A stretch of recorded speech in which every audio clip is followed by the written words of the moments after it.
Okay. Video. Okay, so I think you have to give me permission to do video. Can I start your video because oh stop it. So do you have a feature regarding the video? Sorry, what were you saying, Tim? Yeah, I can't launch the video. It's I guess it's a feature you have to turn on. Okay, hang on a second. Let me, Okay. Did you get it? I'm gonna try it again. No, I guess I guess it don't matter. I'm gonna see if I can do the slide. If the slide works, then we just talk through it. Okay, let's try it this way. Can everyone see the screen?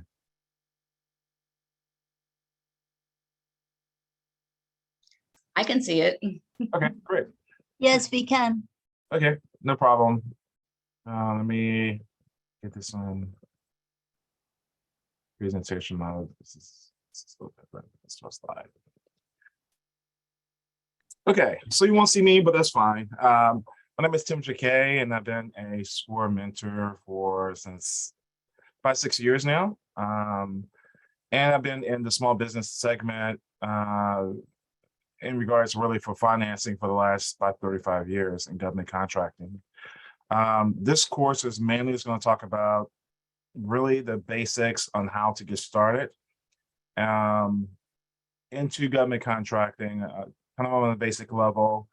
We're going to touch a little about certifications and the place of certifications, especially if you're a small business and owner, or if you are fit into one of the minority groups of certification as well. We'll touch on that as well. Usually this class is done in person because it's a lot of detail, but this class today is just going to be a little bit more condensed. Since I can't see exactly how you're filling out the applications, most of them are done electronically now, but usually we try to go through right now our capability statement, which is a business resume that you will use for the federal government. Usually contract officers just want one page, and I will show that later today. Make a note of that capability statement. And it's all about what your business experience is, just like you have a regular resume. Usually when a contract officer considering you, they like to see they say capability statement, which is your business resume, what you're capable of doing. So let's kind of jump into the slide itself, the art and process of government contracting. We'll split it into pretty much really 4 segments. It will apply to anyone or any business. So if we can come online, I just want to know from each person. I'm not sure how many people in the class, but if I can find out, I guess in the chat, what area you're, 2 questions. Number 1, are you an existing business or you're a startup, in which it doesn't really matter. And the second part of the question, number 2, what line of business you're in. So if you can put it in the chat room, let me see what anything I need to touch on specifically. Okay, and again, number 1 would be if you're a startup. The chats have been disabled, so we can't write anything in the chat. Say again? The chat has been disabled. Okay, Joni, can you put the chat on? Yeah, let me see what I can do. Okay.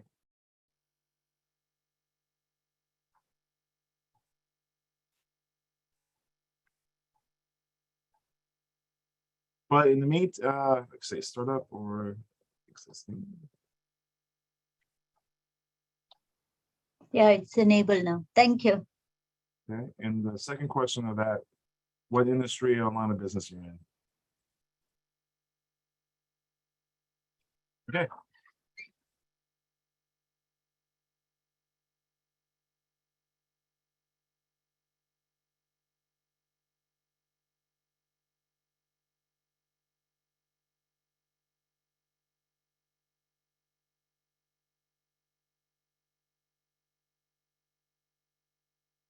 Okay, the Donna said, okay.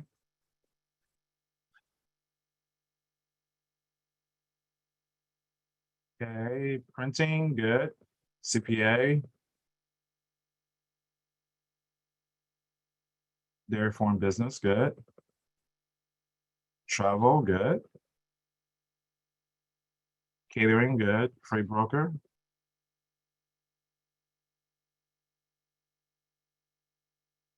Logistics specialist.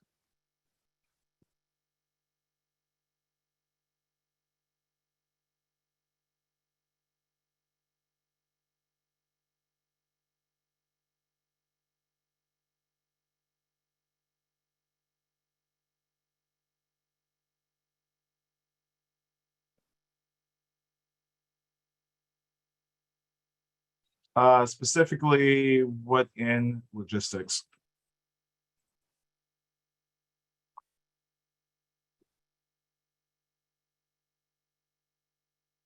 Adrian.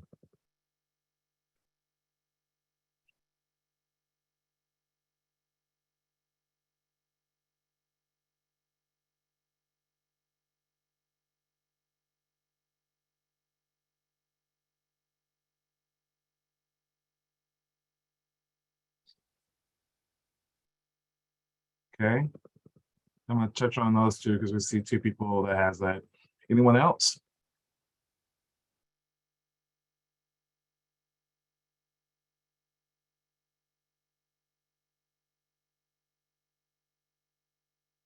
Okay, so for freight brokering and dispatching, the government really wants you to be the person that's going to be the delivery. So if you have a trucking business attached to it, the trucking business is going to probably have to you're gonna have to assure them that you can get the loads delivered.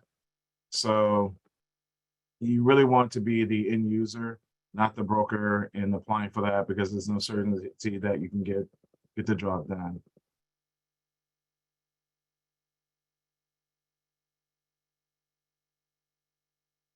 Okay, load plans as well.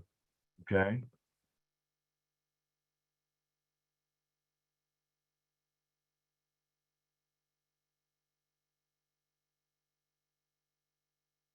Okay, let's go ahead and jump into it.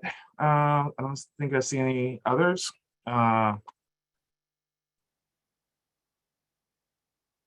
wait, is one more.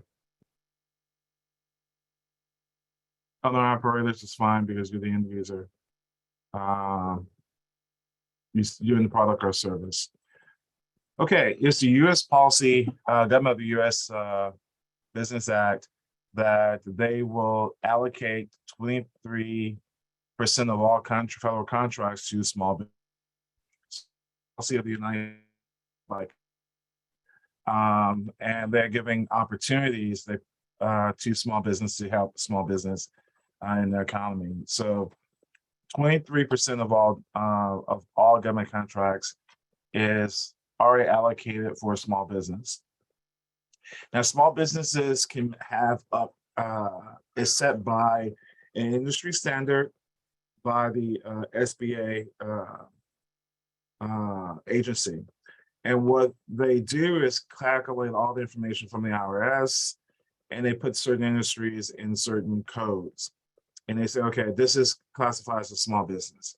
For example, if I'm a car dealership, a new franchise car dealership like Ford or GM or Toyota, you can have 100 or 200 employees and still be a small business. They say, how can that be? Because they look at the profit margins on these companies. Even though that they do well, but there are a lot of companies like Group One, Select, AutoNation, that are multi-billion-dollar companies. So you can't really compare mom and pop dealership who makes maybe 25,000, 50,000, or 100,000. I'm sorry, $100 million a year. You can't compare them to AutoNation who makes $7 or $8 or $9 billion. Also, if you look at the dealerships, a lot of these dealerships are in small communities or small towns. So they're considered a small business. They might be a major employer in that area. They might have 25 people, their employees, some have 50 if they're outside of a major metropolitan area, and some have 100. But they are deemed still to be a small business with 100 employees. I haven't looked at the code in a while, but I think it's up to 200. But you really look at it, sales, service, and parts make up those dealerships. There's a lot of employees. All of them are not 40% margins. New cars are not 40% margin either. They won't be small businesses.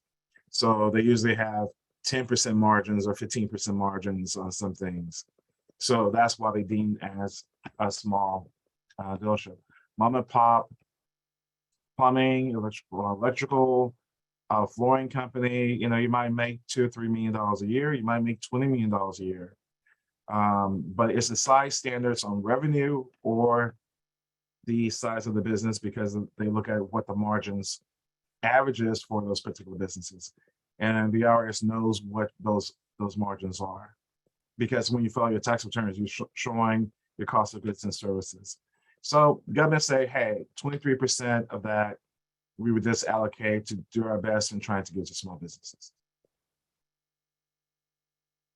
Each agency is assessed with that policy. So the main Department of Defense, the Justice Department, Homeland Security, Ag, the State Department, all of those agencies in the federal government policy given by Congress, they had to have 20%. The goal is 23% of all business given to small businesses. And within small businesses, there are subsets of small businesses. So you can be a small business and you can be minority owned, or you can be woman owned, or you can be veteran owned, you can be veteran disabled. That those will just give you extra points on top of your small business assessments. And here is it broken down here. Prime contracts, small businesses at 23%. Small disadvantaged businesses get additional 5%. Woman-owned small business, additional 5%. Hub zone, additional 3%. Vet, 3%. Also, service disabled vet, another 3%. So they kind of categorize that. If you're a veteran of the federal government, they try to do their best to award you the contract as well. And so it's on top of that to help meet these goals.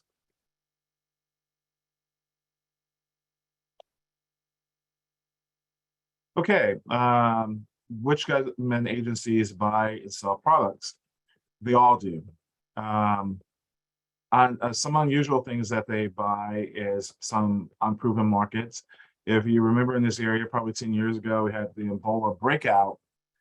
Ironically, the person came into, I can't remember, it was the SBDC. I have to go back and look at the video from one of the people on the site, because I did actually record that. On the video, the SBA either put the person in the small development product at the University of Texas in Arlington. They have a research unit. And what happened, he had a disinfectant that actually was above the industry average in cleaning infectious material, a biohazard. And what happened is it was so effective in sterilizing the place. When the Ebola breakout happened, he just got this approved 2 months before that.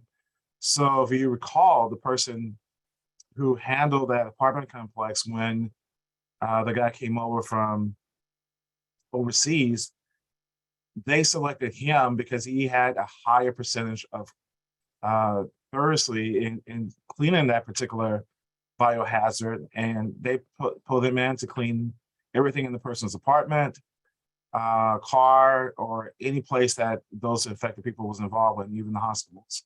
And he had an exclusive contract with the federal government to take care of any issues for that biohazard. And he made a ton of money because they had nobody else that was more equipped than him with his technology that he had that was approved and researched to take care of that biohazard of Ebola, which was deadly if you were alive or dead. It's almost with certain death. And ironically, it did come out with a vaccine to actually keep people alive and back to a healthy and normal place. Another question is, how do you get in touch with them? Each agency has a small business rep, and they have a person just not only for small business. They have a different person that does women-owned. They have a different person that does HubZone if you're certified. There's another person that does veterans. So all these people together have their contact information on each agency list. So you go to the website, say procurement services, how to do business with them. They would have a person that's available. You can email them or call that office, and they can tell you, hey, what we have coming down the pipeline, what we have available to bid now, and how to do business with them. And it's a very simple question. You just ask them you're a new business, and you talk about, what your business do, and, have you ever serviced in the federal government? And what they're going to ask you is for that capability statement, which is a business resume. One thing to look at the business resume, they look for, are you registered with the government itself? And we'll get to that later down the road, but you have to be listed in SAMS, is the Government Procurement Services, in order to get the contract. And that information not only has to be in SAMS, but the SBA pulls that information and send it to the agency so it's in their databases. So you have to get that done for them to even sell you, for you to sell them anything, because you have to be in the government system. And you market to them, like I mentioned, you just give them a call.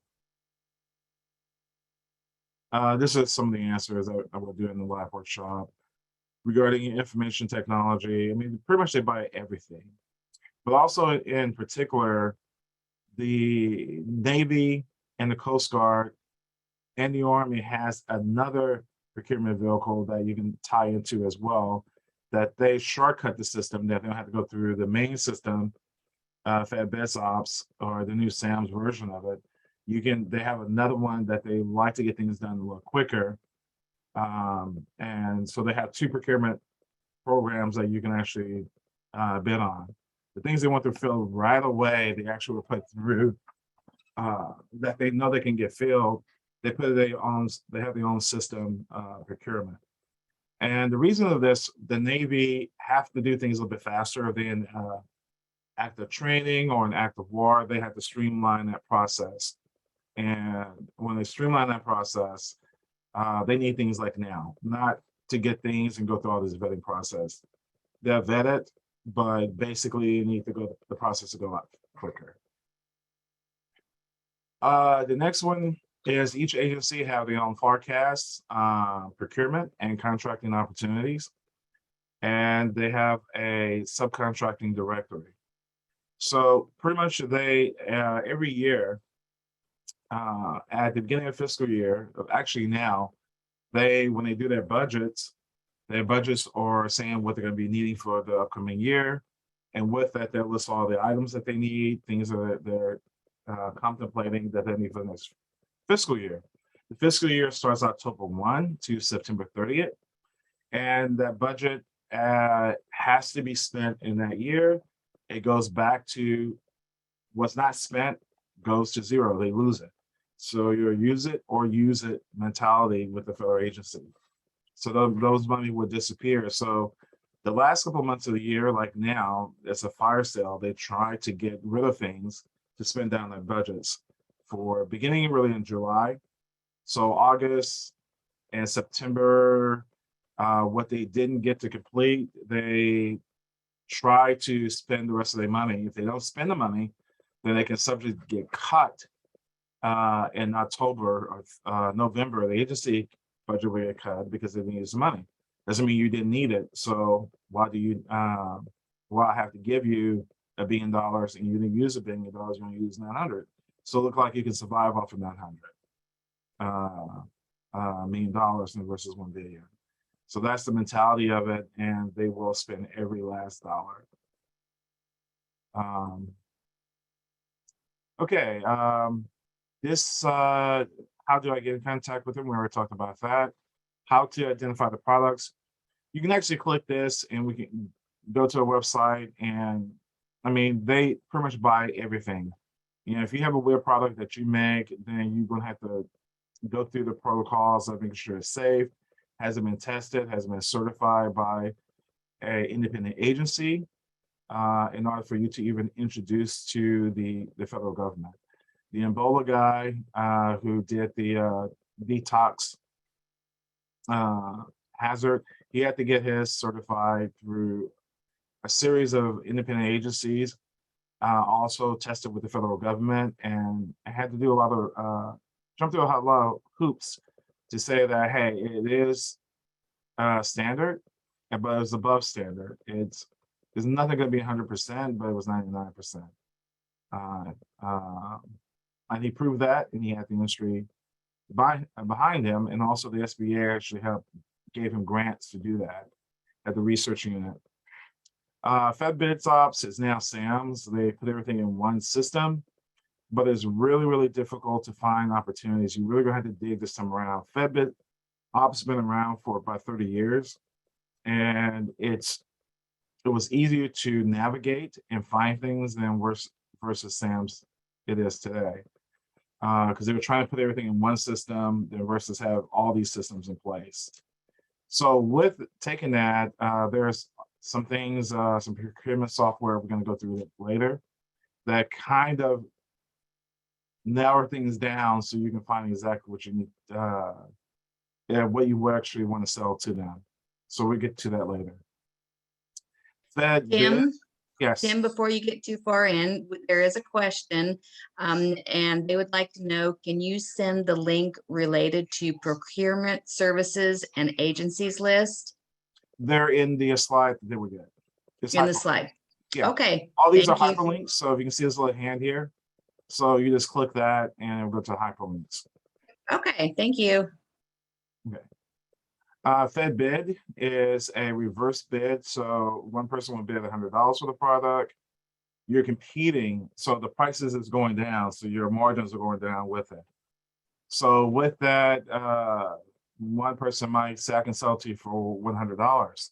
The person can say, I can do it for 99. Other person might say for 98. Then you come back with 97. So it goes down to what your tolerance is, but it's really worth just go ahead and even if you break even, just sell it in order for you to get the contact up.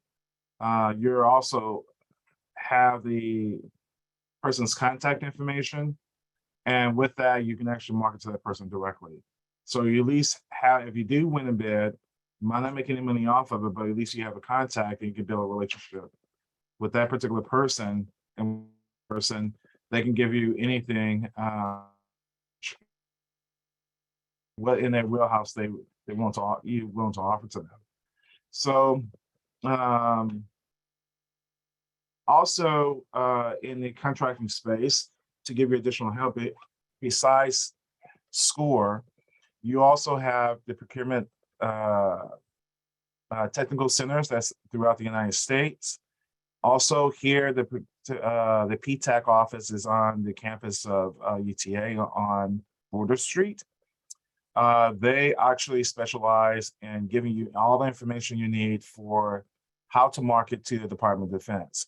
Department of Defense, we know where it is. It's defense. I mean, it's Air Force, Navy, Coast Guard. Even as Coast Guard is under transportation, they align with the Coast Guard, Air Force, Army, Marines. So what the Department of Defense, since they're so big, they use the PTAC office and give them grants to market people for their services, because imagine you getting, they are the bulk of the budget, $200 billion a year. They need some additional help in marketing. So they put those PTAC offices there to help market to their agencies, which is the Armed Military Services and Department, the Pentagon itself. Also, not only you get the PTAC, you have the SBDC has a grant that they can pull up any contracting and can help you with looking for opportunities. And also in Dallas, the Minority Business Council has the Department of Commerce grant that they have a small agency can help you do the same thing. So if you have PTAC, you have the SBDC, and both counties, which is Tarrant and Dallas, can help you look for opportunities. And they sit down and go through that with you. And also you have at the DFW Minority Business Council, the MBDA can help you look for that information as well. And they're there to help you for free. Paid services, find RFP. Is this little site right here? This site been around since the late 90s, was it really efficient? A lot of people start off actually get a lot of contracts on this because it's just really efficient in trying to find opportunities for you. So if I put like books, it'll pull state and federal contracts that are available. And here's a list of what's available right now in books. And it goes back pages and it goes to some expired listings probably halfway through. I'm sure they all have been filled since early part of the year here, but you can see who's doing what. And here's is it local, is it state, or is it federal? There's 3 different levels. Number one, there's federal. Federal is always going to be easy to deal with because the playing field is fair to small businesses. State is a little bit better, but when it comes to the state itself, they can kind of be so-so. They can be a little bit harder, but when you come to local, you get very discouraged real fast because it's usually who they like. Not taking anything from it, but they're just, you have something they really want and you fit all the boxes and they know you, then you have opportunity to get that. Local agencies are the hardest to get. The easiest is the federal government to get, and the one in the middle would be the state. So you look here is books, you can do plumbing, electrical, you name it.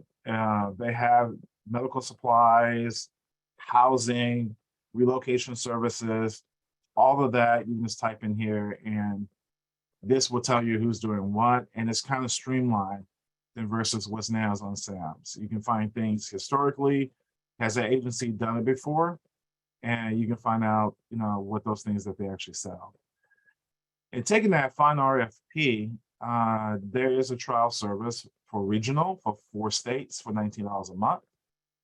And I think it's a free service for a week. But also, if you can do national, it's $29 a month. And they even have the Canadian, but we never get to Canadian because I don't do any work in Canada for procurement reasons. But you can look up that information if you want to sell to Canada, the government of Canada. Easy GovOps, I would say if you're an established business, I would suggest you to use this. This is more in depth. It gives you a lot of information from the past and to the current, but it's kind of pricey, but it's worth an investment because it has all the information. Who did this, who did that, what did they sold it for, what the company sold the item for, and historically who's been on that contract, who competed on the contract. So there's a lot of government intelligence in here, but you can actually submit your bids through the system here. Tim, we have a quick question here. Tony wants to know, are there any areas where I can register to compete for business and use my freight broker authority within any of the organizations? They're going to frown on that. And the reason they're going to frown on that because you're not responsible in delivering the services. It wasn't really designed for brokers. for example, you had to have a broker when you're in the insurance business because Aetna, first of all, are set up to, or United Healthcare, sometimes they would do it directly, but the government's going to push them to get a small business person to be the agency on the contract to meet the obligation. Because if they're giving the contract over $1 million, they have to have a subcontracting plan with that. And that subcontracting plan is going to be a minority. They're going to get 23% of the business to them. So those are one of the exceptions of the rule because it's the way insurance is set up. But when it comes to, I'm just going to broker something, broker toys or broker this and that, it's not really designed for that because of that, yeah, you're a small business, but you don't have possession of the equipment or the services. You're just selling them, and it's a likelihood that it can default. The person will not get it done. And they do have instances that even with small businesses, they default on the contract. They don't get it done. The last thing they want to deal with their bosses is to say, hey, I got a broker to go do something, and they didn't do it. So either you can partner with a company who's hauling the freight. They would get a contract faster to that unless they have no other choice. No other choice would be the exception, as they call it. If it's a hurricane or a tornado blew out, then you need to get something pretty quick. But on a regular basis, they kind of shy away from that because you're not responsible. You don't have the equipment or the services to make sure it's going to happen. You're depending on other people to get it done for you. Okay, one other quick question. Would one assume the contract is open if it's listed on the Find RFD site?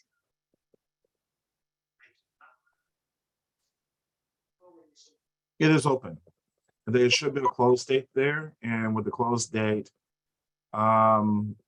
whatever is submitted before that cutoff time is what is still available until that point. Once that close time automatically it shuts off. Okay, thank you. Okay, great.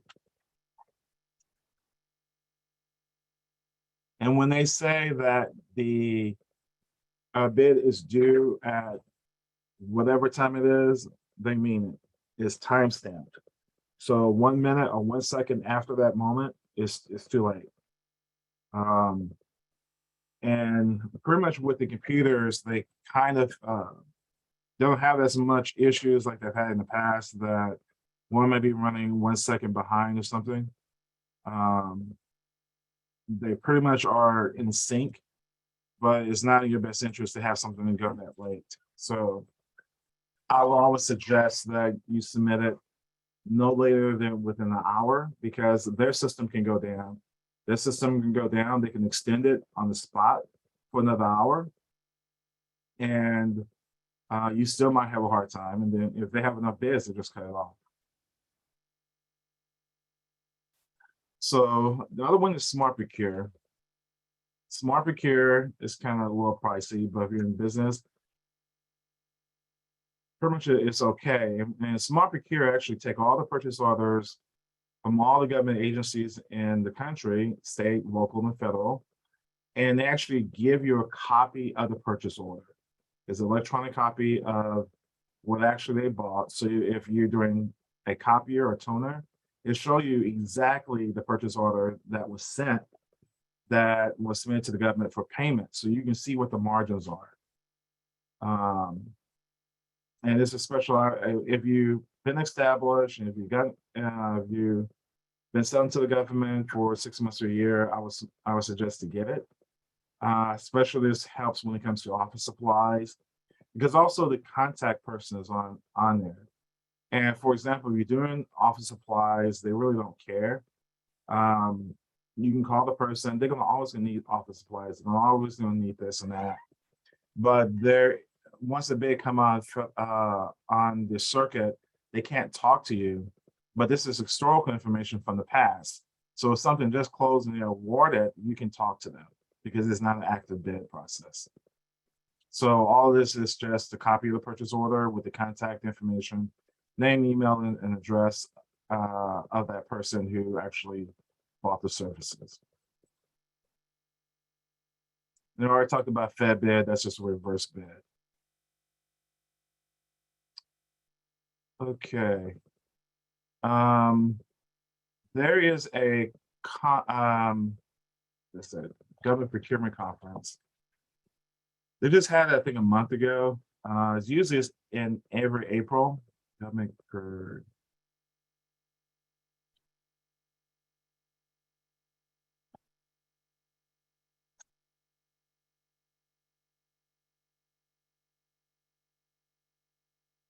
Here it is. It usually costs $200 to attend this. This is really worth it because all the government agencies, this was in June, but typically it's going to be in April. Only reason it was in June because of people coming out of COVID.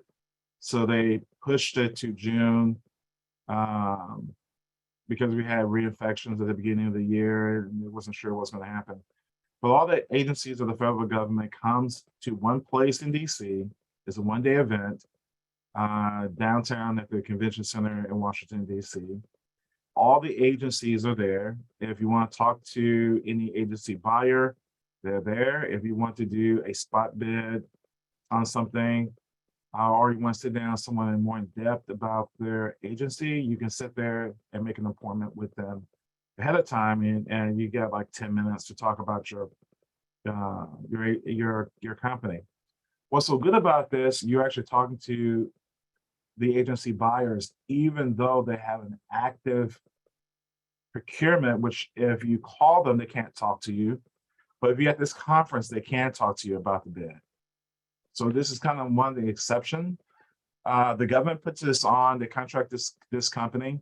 They've been doing it for decades, but they will be able to talk to you about what the government has in open bids at the moment.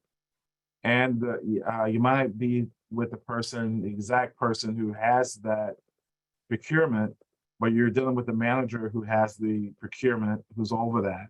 And you can kind of talk it through and say exactly this is what you do. And at least you have a name and a person you can call to try to do business with the government. The fee is like $200. When I did it, I flew into Baltimore, Washington, got a hotel, got a rental car the day before. I think the night before, it starts out like at 9:30 in the morning. This one starts at 9 o'clock. So basically you get there like at 8:30, they have a ceremony, kick off like 8:45, and it kicks off right at 9, and it ends, I'm going to slower, it ends at 4 o'clock. Okay. So they have speakers going on, but it's a convention center with just nothing but agencies. And they have like little small rooms, like a conference, small rooms that they have different workshops going on. And hey, this Oscar Ness talking about the agencies and all the reps of those agencies are there. Women owned, tell you how to do certain certifications with them. Doing business with Veterans Affairs. Here's exhibit hall, they give you time, that's all day to talk to the agencies. Doing business with the government in the post-pandemic. There's a panel discussion, and it just goes on. And at the end of the panel, these people are really friendly. You can go up to the agency heads and talk to them. Mentoring program. You always want to be a prime on the mentor because if not, they treat you bad, whoever is the prime on it. So they can tell you how to get this thing is done. So this is one opportunity that you just can go in and get. If you can't get an answer, you can get an answer here at this conference. Because these are the people that's over these programs. How to write an effective capability statement. The SBA development program, which we'll talk about later. And the 7A program, the 7J program, which is a technical support to make you successful in doing business with the government. And it goes on, doing business with a disaster. So if you're a trucking broker agency, I said they kind of frown on brokers, but if you're a trucking company, just partner with them. And maybe you do a corporation that's over that and you own half, they own half. And you can get jobs from there and subcontract the other trucking company to do the business. So it's a way to get around it. They look at the entity itself. So that meaning when I said that, hey, you have a trucking company that you deal with business on a regular basis, why don't you incorporate it, get its own ID, get it listed with the government. You own half of it, they own half of it, and you contract the trucks to do it. So it's a way to get around the brokering thing, if that makes sense. But they're gonna pay the corporation that you guys have a joint deal on, and they don't care how it gets delivered, there's one delivered. Okay, you can pick whoever at that point. How significant is the increase to the agency, and so on. So this kind of gives you some details on how to deal with the agencies. It's worth it. You can get a flight in advance, a round trip ticket for the next year for $300, $200 with Southwest or American or Delta. So then it costs you $200 for the event. Then it costs you $80 for the hotel, and it probably costs you the same for a rental car.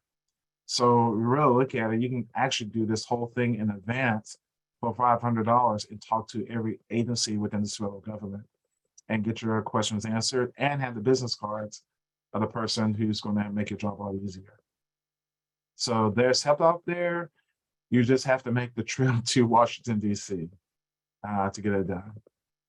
Okay, now the Peak Tech office actually has a conference here. It's on a tiny, small scale at here at the Arlington Convention Center. I think it went in the next week or so.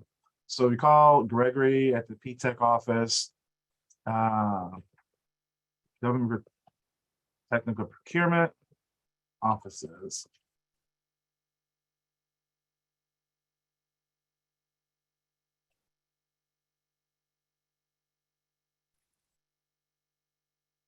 Cross Timbers, and here it is.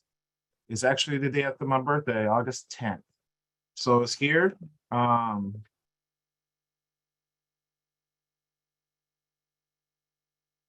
Individual attendees is $65, and for exhibitors, $125. And you go to this conference, it's a smaller scale version of it, but you at least can see how this process works. And these people are here in the local area, local agencies, and you pretty much you're gonna deal with the local agencies anyway. It's a lot easier to deal with when you're here locally. And here's some of the exhibitors who are attending. You can kind of take a look at it. But you can bookmark this, and it's gonna be in the video as well. And they say, okay, why is this at University of Texas in Arlington? The government, when I mentioned to you the P-Tech office, the universities are the best research centers because they have, that's all they do is research. And these are grants that's put out. So the best place that's really stable to handle these are the universities because they just become a branch of the university. So, and they have the office space, they have the facilities for it. They try to put it out on the out part of campus. So it's not going to be like in the Department of Science. It's going to be actually off the main street that's easy for you to get to on the regular public street, not going into the campus. It's easy for you to park. And this one is really easy because there's a parking lot and you just walk into the building and that's it. Or it's not within the campus. It's on the out at the end of the campus that's accessible to get to you. So this one is next week. I would say go and check it out. Probably go and check it out. I haven't been there for a while. Okay, let's go back to the slide. That's the trade shows. Those are the outreach activities that you can do. And again, it's a relationship. You're marketing to people. And if you like dealing with people, it's great. If you're kind of a shy person, you just got to ante up. You maybe want to go to these conferences and take yourself out of your shy zone and just talk to the person that you want to do business with. They need you and they want you, but you're just gonna have to make that special effort in doing so. Again, every agency has a procurement officer, and there are these outreach services that's available throughout the country that you can reach out to. I even give you 4 here, along with school. Okay, and when here's the Department of Ag, Department of Labor, Department of Human Services, Small Business has one itself. Okay. I'll do this towards the end. Let me see. I have a question for you. Yes. So you talked about the procurement train workshop next week. Mhm. And we talked about there's 3 different levels. There's federal, state, and local. I'm in the federal system to where I can do contracting. Does the state and local look at that as kind of an eligibility to do service, or am I going through the very same You're process? going through the same process. On And each thank you for bringing that up. The federal system is fair, and I will focus on that. It's less headaches, and the level playing field is really nice. However, the federal has their own certification. The state has their own, and the local have their very own. Now, the caveat with Texas, probably 25 years ago, small business owners like me was really frustrated. We complained to our senators and say, hey, why do we have to go to the city and go to the state and go to the airport district and go to this agency? Because you have like Houston. Houston is pretty big, but also you're dealing with Houston, and you're dealing with, if you want to do something with the port authority, you want to do with something with the university. Why do we have to go and apply at all these places and do the same process of same paperwork?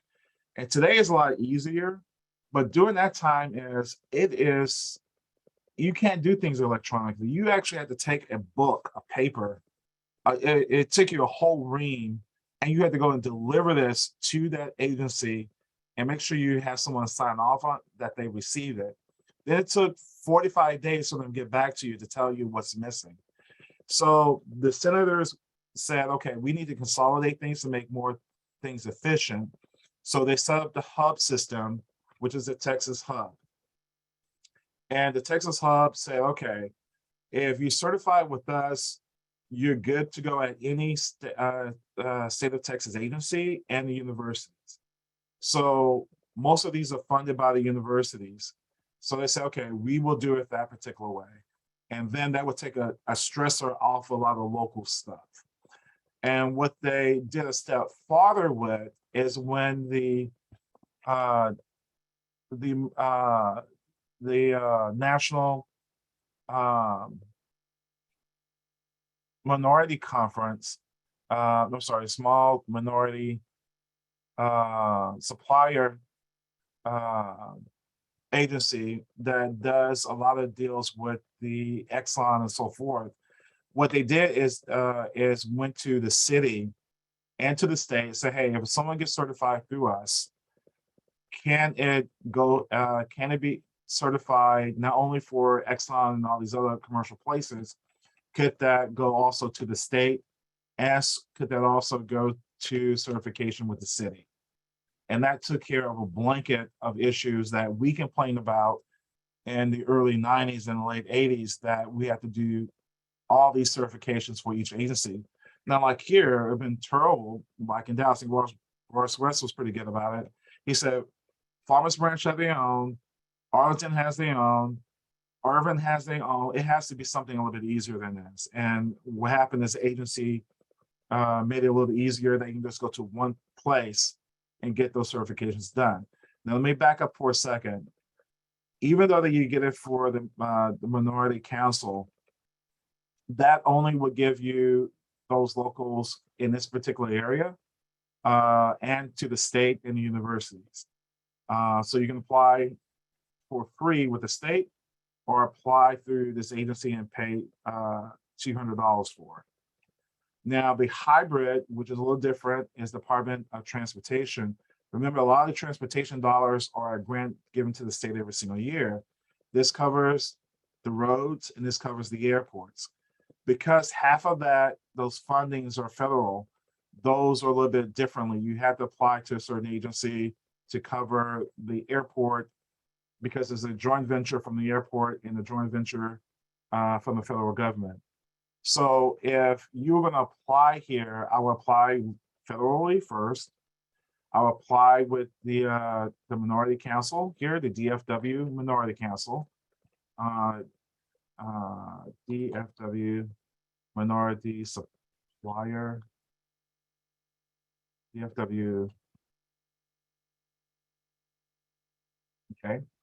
And they will do the same process. These people are really, really nice. Now, I've been through some of their other affiliates throughout the country.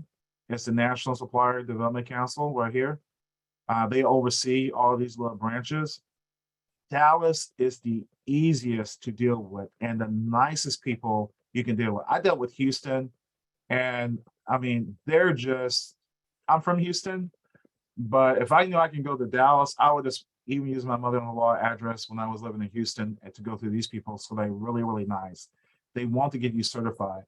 Houston, I don't know what the issue is in some of the other larger cities. They kind of fight against you. They make so many hoops and issues for you to join them. And you finally get it. Then if like the day after every year you have to renew, and it can be the next day you missing something, and they put you on hold for 45 days to get you recertified. Dallas, if they have it, say, have you missed it? Hey, we're going to tell you it's missing. But if you get it to me, I can go to the board real quick and get you approved. And they do it within the same day or the next day. That's how nice they are. So let me put it on a piece of paper so I can kind of lay it out for you. I'm sorry, I have a lot of stuff open. Let me see if this makes sense. The ultimate certification you want to get is with the U.S. federal government. Okay. This one, the playing field is easy. It is easy to deal with them because they have, even though Texas also have a mandatory 23%, this is a fair, once you get in with the federal government, you're not going to want another customer ever. You can get paid the next day. Typically, they pay in 21 days. Okay. State is going to be 30 to 45 days, and dealing with the city is going to be about the same thing. So if you're going to say, tier this up, say, hey, this is tier 1. Okay. Let's spell that. It's actually I before the E. There. No, I. Okay, tier 1. The next one you want to do, you probably want to do is T2, which would be the state. The state is a little bit better because you can also go to, if they're not treating you right, you can go to your representative and they kind of advocate for you. Okay. The third tier that you actually want is the hybrid of the federal and the state. Okay. These, if you're going to do with any business with the DOT, Department of Transportation, which covers or any mode, which is high, the airports, the railways, and usually air, and sea. That'd be also the ports, if that makes sense. So water, land, sea, and air. Okay. So this is half funded with the federal government and half with the state. The next tier would be tier 4, and tier 4 would be your local. Local can be a pain. Okay. So what I would do is probably pay the $250 to join this council, and you can have someone to actually help you in this process of procurement, because they do have a lot of workshops. They do have the contacts of those particular agencies to make the job a lot easier. This is if you want to deal with the city of Dallas, if you want to deal with the city of Farmers Branch, the city of Irving, you get the idea. But also when you certify with them, Minority Supplier Council, you also would get the state, And with the state, you would get the state and universities. Universities have the money. Okay, you've seen this tuition, though it's at the money, but you get all the agencies in the state of Texas along with the universities because they're owned by the state. So you get this and this. You get tier 2 with that. This one is just on its very own, but it helps you if you with your federal contracting. Because again, with this one, it's always going to be a joint venture with the state and the local, and this would be land, which would be kind of railway, airports, roads would be, and the ports of call, like the Port of Houston. And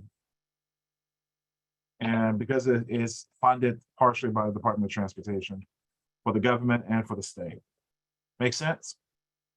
So this is the premier one that you really want to get into. And once you get this person here who pays in 21 days and can't pay in 10 days by direct deposit, you're not going to want to deal with these other people at all. Okay. Here's an example of the Oscar office, which is the Office of Small Business and Development office. This is for Homeland Security, HSS, Health and Human Services. And it gives you all the information, who's the leadership. It gives you more, who's the key heads of that department, budget, finance, and so forth, and you can reach out to them. And they give you a hyperlink for the email and the telephone number. So I'll show you another one later as well.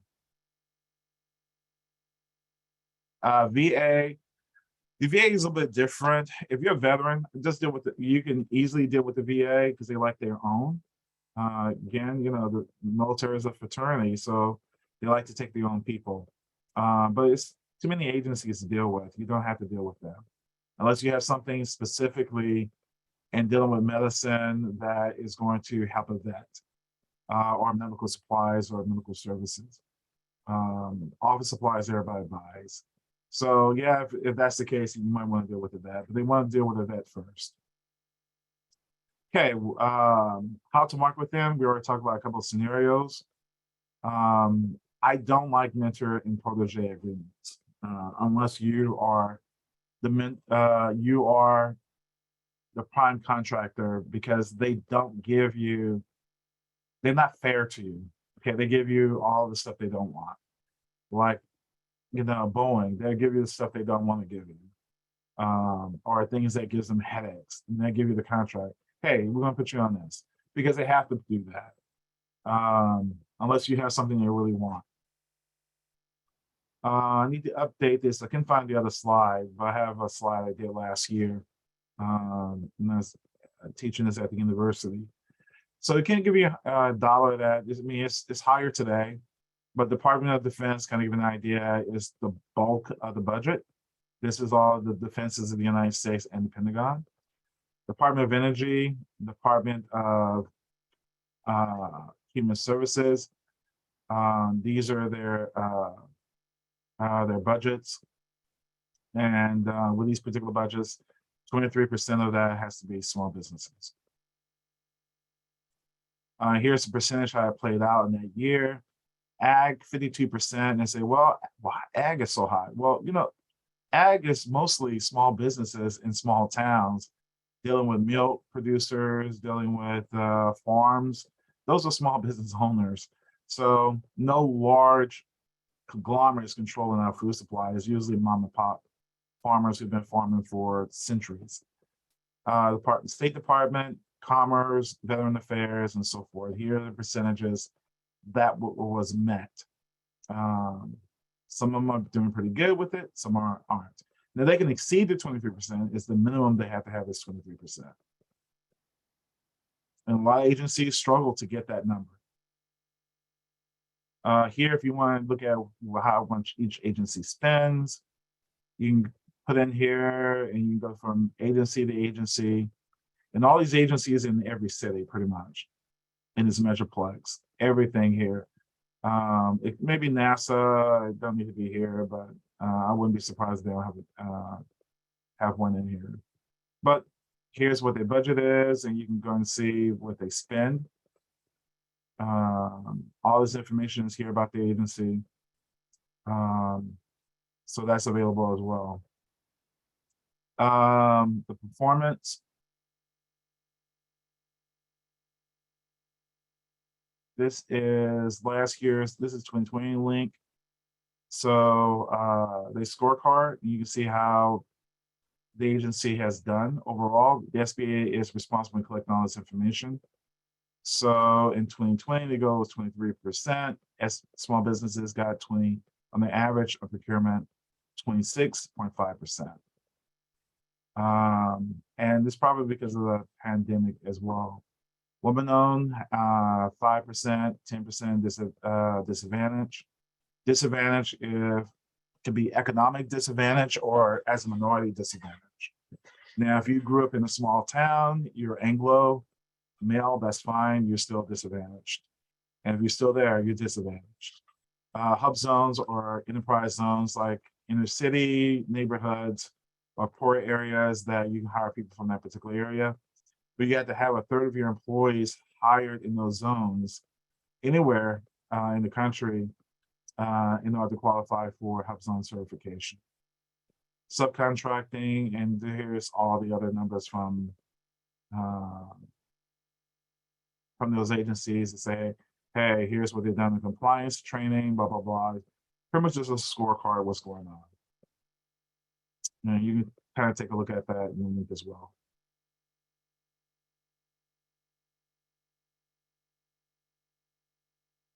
Ooh, it's tiny. And this is a little bit more detailed on their goals in that particular year as of 2020.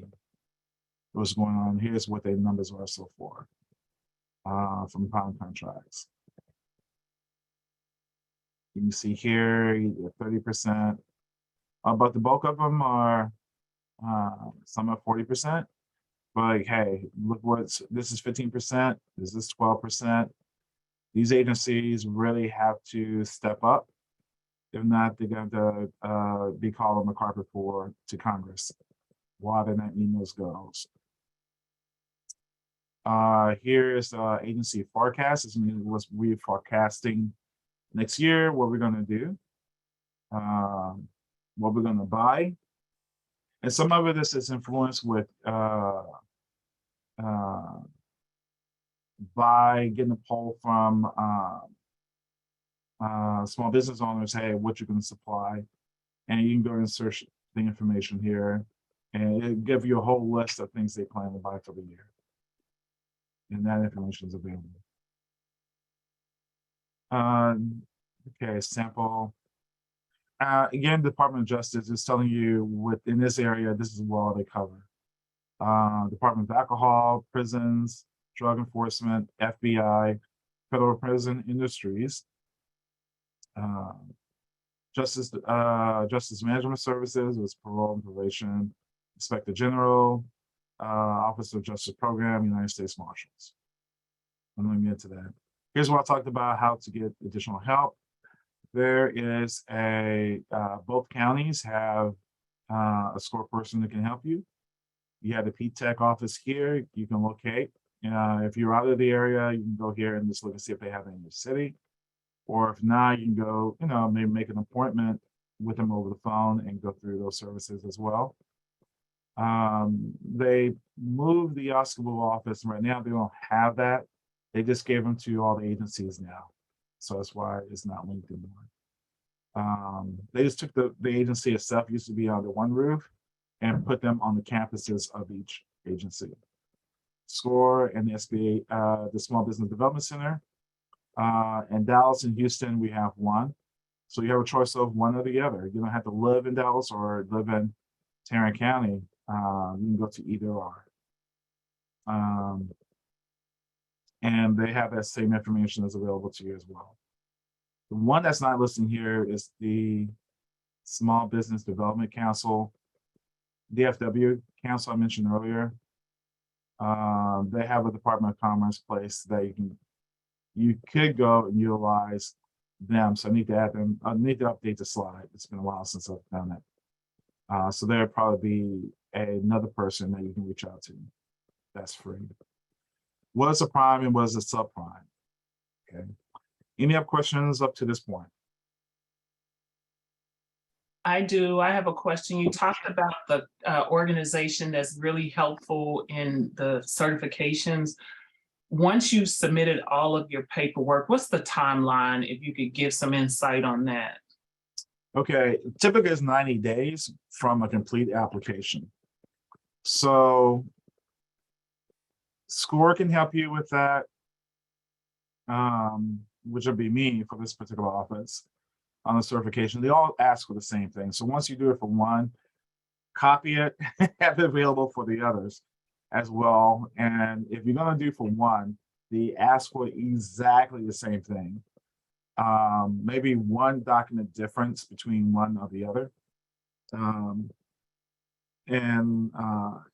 I know in the past they were asking for your first check. They got away from that because it was established business. We don't know when our first check that we put into the company, which a lot of people complain about. So if your company started 10 years ago, I'm sorry, I've changed banks. I don't keep my records that long to show I have proof that I put $100 into the business.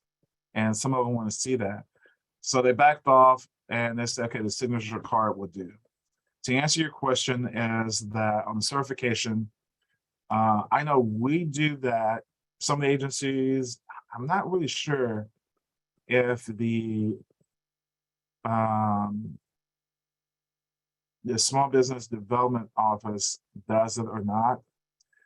But basically they all ask for the same thing. And when they ask for the same thing, it takes 90 days of a complete application. So usually if you submit it to the US government, they will send it back to you probably in a couple of days and say, hey, this is missing. They're really good about that in communicating. So when they get it and they start on it, they look to make sure every piece of document is matching. Usually you want to put it in order and index on the sheet that they give you, because they go check, check, check, check. Is there all this complete before they put it through their system? However, when you're dealing with DFW, Minority Council, Edwin is pretty good about that. He will tell you probably in a couple of days it's missing, and he necessarily is not going to hold up the application. He say, hey, they meet on the third Wednesday of every single month. If I have everything by that, we can get you done within the next meeting. Please get me this stuff in the next meeting. Most cases, people take so long to get it, then he gets frustrated, keep asking, then he puts you out for the next month. But DFW, now if you go to Houston, it'd be 90 days. It'd be 45 days before they tell you what's missing. DOT will kind of tell you in a few weeks what's missing. The hub zone, Texas historically underutilized business, I will tell you in a couple of weeks what's missing. But the application stops at that point, and the clock, and they can take those 10 days off, or if you get them everything they need at one time, and that's all they need. If it's a few things, then they can continue the process. But basically, they kind of tell you 90 days for approval. Houston, when I did that, it's they don't have to take 90 days. There's only usually one person pulling this package together. And if they get a lot of them, that's what takes you 90 days. But if everything is pretty clean and you have everything they ask for, and they only have maybe some questions on some technical questions they need to ask you so they can kind of explain it for the committee, then it goes pretty quick. So those items that you're speaking of, that's in their format where they tell you to upload. It's a lot of forms and documentation that you upload into their portal. They assign it to someone, it's reviewed, and then that 90-day window starts. Yes, when they actually get into the office, that's when the clock starts. But some of them will hold the application. It takes them a week to look for it. And if something's missing, they say, no, that 90 days starts when the completed application is done. So, Okay. yeah, so I know if, for example, with how nice DFW is, even the DOT North Agency, Central Agency, they're pretty good about telling you, hey, this is missing. And they necessarily, if they get it within reasonable time, we're talking about a few days, they won't penalize you, but you take 2 or 3 weeks to get to them, they're just going to put it on the side, and when they get to it, they get to it. But they just want the stuff in the reasonable time. 2 days is reasonable. If you had to get something certified, we can do a notary online now. If that's what they need, let's get it to them. Or if they're asking for clarification about ownership, why this person is on the signature card, just respond and say, hey, I have another person on a signature card. This comes up. Because usually you might have a bookkeeper along with the owner, and 2 people have to sign for it, or one person signs up for a certain amount, like, hey, under $5,000, the bookkeeper can sign, another person can sign a check for. If it's other, we have to have 2 signatures, another person to sign off on it. And if you can't explain that, they have to ask that. This person is not an owner, why they own it. Or a person I've seen as a girlfriend, boyfriend, and the girlfriend does a lot of administrative work. She's going to be maybe on the checking account, but she has no ownership interest. Because I think if they exceed 5%, some agencies want them on the application and give them the same proof of citizenship, ethnicity, and so forth. Usually it's over 10%, but some agencies is at 5%. But that you have to explain in the letter why this other person is on there, and you're not married. You say, hey, this person is a girlfriend, a boyfriend. I put them in an agency because something happens to me on the checking account. They have access to this checking account to make payroll or so forth, if that makes sense. And you get that to them the next day. It's a simple explanation, but it would take a week to get them to them. That's what makes them kind of upset. Thank you. Okay, sure. Okay. Hi. ahead. If you have a time for second question. Yeah, go ahead. Okay. Say suppose you're a completely new startup, what would you recommend the steps for a start if he or she wants to enter into federal contracting, be it in any industry? Same process. It doesn't matter. The government doesn't look at it if you're new or an older company. Older company comes with more baggage and other issues. So you can be out of the gate, list yourself as a small business, and with the small business, they can take you on. You can sell things to them. So that's not a deterrent for them. Sometimes the new businesses are cleaner and less issues, but also they have more problems and sometimes not fulfilling the obligation. So it's really how the contracting officer feels about it, if they think the person can deliver the product. Okay. And do they definitely see the previous experience of that small business as to what No. type of? Yeah, for existing, yes, they look at it. They want to look and see if you have done business with them. Like I say, it's really, I will just sell something to them for $1,000 to get a history and for you to walk through your own process. And I'm saying that is maybe an investment for you to walk through the whole process of procurement to payment.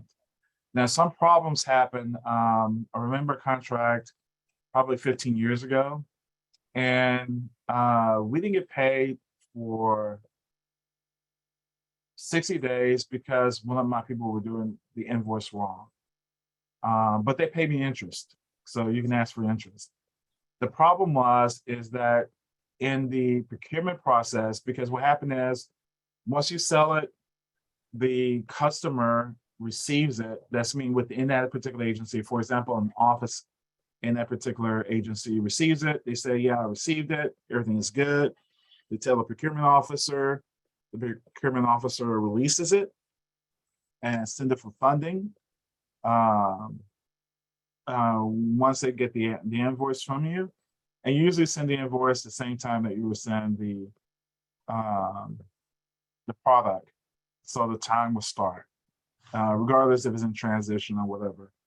And once they receive it is when the contract officer will release the funds. That can be a 21-day, that can be 10 days, depends what the agreement is. But the reason I say you need to go and do one cycle, because it was something she was clicking wrong. And it was nothing that the contracting officer, she did her job. The customer who actually received it did her job. It's something that the other person did not understand and the bookkeeper did not understand inside the procurement software, because they had their own way of paying things. If you're in the large company like Concur, and in Concur, you get these error messages. And in these error messages, if it's not clear, it's not going to get processed. And if you if it's a red issue, it's not going to, because it's something you're doing wrong or something you did not reconcile correctly. So in that procurement conference, it's like Concur with these large companies for procurement regarding expense transactions. They want the invoice, and sometimes they want you to show not the delivery receipt, they want to show how you actually sent it. Okay. And once that's in the system, then it's a checkpoint for the contracting officer to click off of and the end user to click off of. And if you don't reconcile this correctly in the system, you get a red flag and it goes nowhere. And she kept doing it wrong. Been waiting a couple of weeks, hey, I haven't received it yet. Then we had to actually go to the agency that does the procurement, does the invoicing to clear it. And she was clicking something wrong that was holding that invoice. But they did pay the invoice, and they paid the invoice with interest, because the Congress said after 31 days, they have to pay you interest. So just a related question to this, as you said, anyone can enter. To just summarize the three things, like first we go to this FD procurement site and figure out the contracts, then sign up with some other smart one link that you have sent to figure out the contract details and the prior contract prices. So in that case, we would be in the right bidding process, correct? Yes. The three steps, like if I would try to understand being the first time. Okay, let's do it the first time. Let me see if I can do this. Thank you.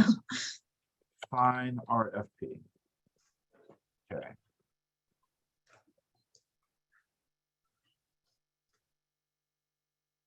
Where's the books? The books is just simple. Either just do data analytics or audit. That's complicated. I'm trying to find something. It'd be the same thing. This is just a problem. Sure. Okay, this would be our first step. Perfect. Okay. First step, I'm gonna look for federal. Okay. There's gotta be a federal in here somewhere. This is state. Oh, so we can't sort it over there on that little box there on the top where they're saying all states, can we select federal? Oh, so there's no federal. This is about the state. I see. Anything for federal. And the reason why this is really full, because of the state buys and school district buys a lot of books between spring to now for school to start. So when they say this date as May 21st, 2022, that contract is passed, right? It's not available anymore. It's been issued. You have to click on it to find out. I can't click on it because I don't have a service on here. Oh, okay. I'm just trying to find a federal one real quick. Now I'm gonna have to go to something a little more complicated. Computers. Everybody's always buying computers. Book is not a good example. Computer. There's up to 3 years. Yeah. Every 3 years.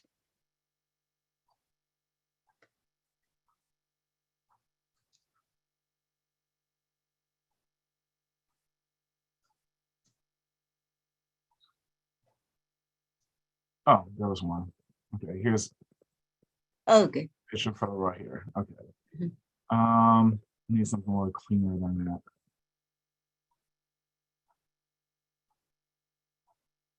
Okay, let's do computer training. Okay, so I can't go into it because I don't have a subscription on it. So what happened is it tells you the details and the training. It might, I don't know, let's say for training, you're trying to teach them Word. Everybody know how to use Word, but some people don't know how to use Word. Okay. Or Excel is another one. They know how to maybe type a document, but everybody can't use Excel, know how to use all the fields for Excel. So this is pretty common. You do a computer training and it has the contract officer on it. Okay. So contract officer is going to tell you to go to Sam's to register. Okay. You got to go through all the security issues Uh-huh. and verify who you are. So it's not as easy as it done before. Mhm. And you got a contract officer, opportunities here, but you got to actually go register now and get approved in their system and Mhm. have the hours to verify in your system and for you to get in the full approval for SAM. Okay. Okay. So you go here, start with a new entity, and you just go through the process. And from that process, once you approve in SAM, then you look for an opportunity. You're going to bid on this opportunity here for Excel training. Okay. Mhm.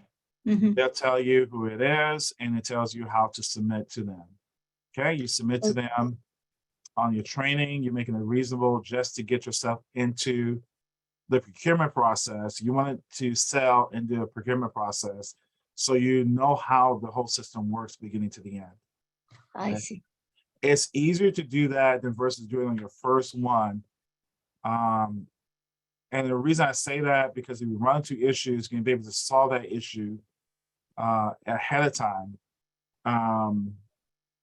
Then it would take it might take you a month, it might take you almost 2 months to resolve what you're doing wrong. And at least you know how to handle that billing, because the most important, you want to get paid. So even with the software and, if it's a product or whatever, you can put that on American Express Plum card and you have 60 days to pay for it.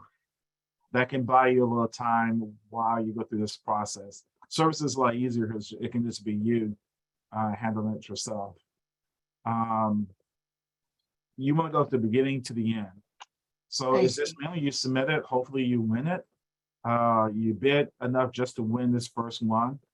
And when you win it, you perform it, get it done, go through that whole procurement process from the beginning to the end until you receive your funds, so you know how to use the system to get paid. Oh. Okay. Okay. Thank you so much. Sure. Okay. So what's the difference between a prime and a subprime? A prime is the person who holds the contract. A subprime is the person who works under the contract. So you always want to be a prime, not a subprime. Okay. I'm not going to do that. It's real simple. Okay, here's some basics about procurement itself. So anything up to $3,001 or micro purchase, they can purchase that on the spot. And they will give you an American Express or a Visa card. Let's say here, office supplies typically is going to be that, or something small or part. They can just do it on their credit card and call it a day. Anything over 3,001 through 150 has to be a simple acquisition. This means they have to get 3 bids. If they got one, they got to prove that they cannot get bids from anyone else. And this we have, so they can take that. Anything over 150 for contracting has to go through a formal process. Because there's a lot of money, they need to be fair about it. So they're going to collect a lot of information from each person who's bidding for that contract, because if a dispute happened, they had to show how they came to the decision of scoring the contract to give it to that person. Any deal that's over 650 had to have a subcontracting agreement. You can subcontract grandma if you want. You just have to have a subcontracting agreement in place. Okay, if it's $1.5 million in construction, you need a subcontract. You can contract pop-off, whatever. So they said you just need a subcontracting agreement, and there's you want to put, it's fair that you're giving it to a minority or whatever, they'll tell you what the guidelines need to be in a subcontracting agreement.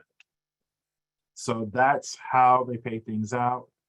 And they can actually do a simple acquisition for a reasonable amount, even $20,000, if they're in a hurry for something. All right, they have a conference and they need something pretty quickly. They have guidelines that they can go over $3,000 and purchase things on the spot if they need it, because it's an immediate need, like a conference.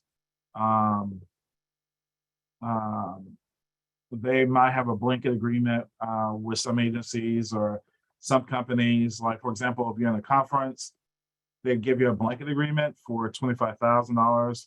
It's a pre-approved amount, and they can just spend it. And if I need it, I don't have to go through the process because I've been rewarded. We just using that credit line that was given, that procurement agreement that was given to make that purchase. Okay, on the procurement set-asides, which is 23% is a set-aside, there's special certifications with the federal government, okay? There is 8A program, and I'm gonna talk about 8A program. The SBA hasn't said that this program will go away, but when the Congress set this program up in the early 70s, is to help minority businesses, woman-owned, and ethnic minorities that's non-European descent. So if you're from the European nations, no, you can't get that if you're a male. But if you're in South America or Asian countries or African countries or minorities in the United States, then you qualify that program. I'm sure this program will probably last for another 15 years until the minority becomes the majority. I know they're projected at 2050, and then probably 25 years ago, let's say at 2040. But they've really projected in about 2030 that the minorities in the country would probably be the majority if it stays on its current trend. I will see this program probably start to fade out